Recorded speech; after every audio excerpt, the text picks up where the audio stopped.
breaking news coming out of Pakistan. A mega quake, 7.8 earthquake has just hit within the hour in Pakistan. This earthquake was measuring 7.8, struck southwest Pakistan, with tremors felt across the entire region as far as the capital of India, New Delhi. The quake struck. The U.S. Geological Survey has measured the quake at 7.8.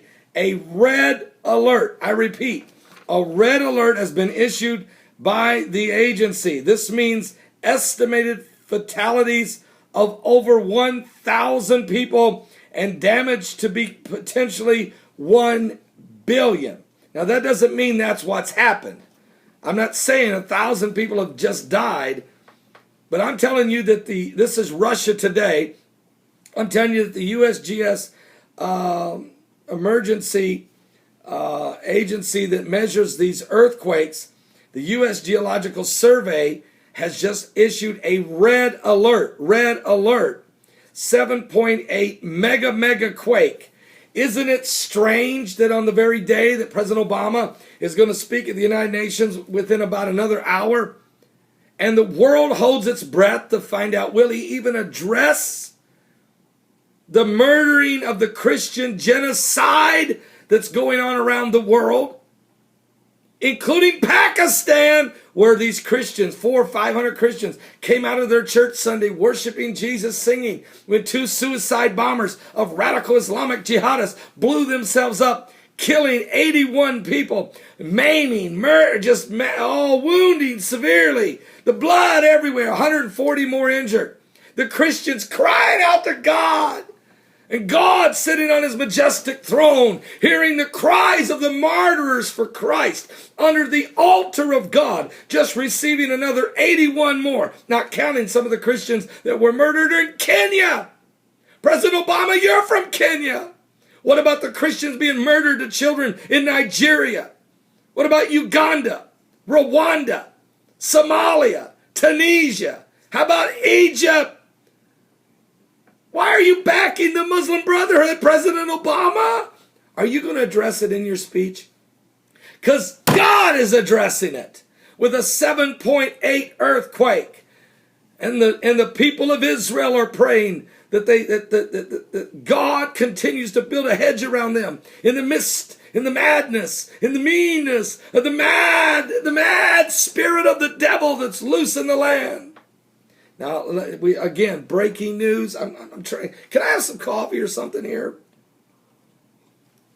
Something biblical. And oh, by the way, Obama's not the only one speaking. Something biblical is going on.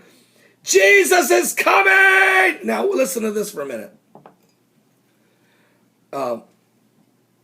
Iran, President Hassan Rouhani is going to speak this afternoon.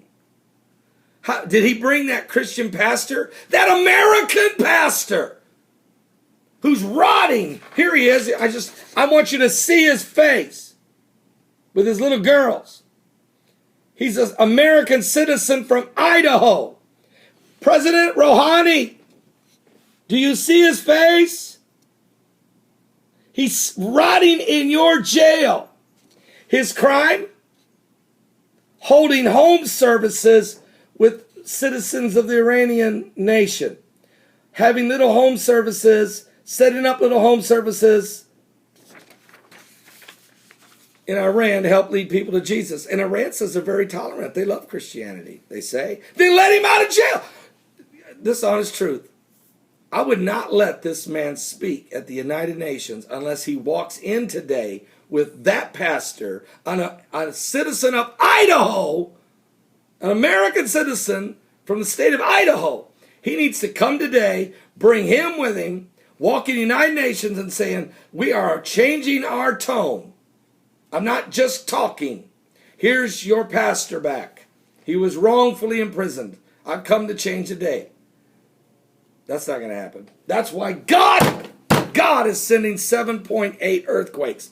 He's seen what happened in Pakistan. He heard the cry of the Christians, and God is just about ready to shake this world and flip it upside down, do a pole shift that would spin your head around worse than The Exorcist. And you can read all about it, not in the newspaper, but in the book of Isaiah, chapter 24, verse 1. Do I need to read it right now? Do I need to read it right now? Of course I will, because the devil hates the word of God.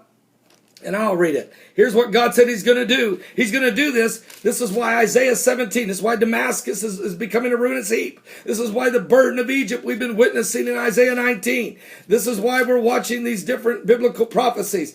Isaiah chapter 24, verse 1.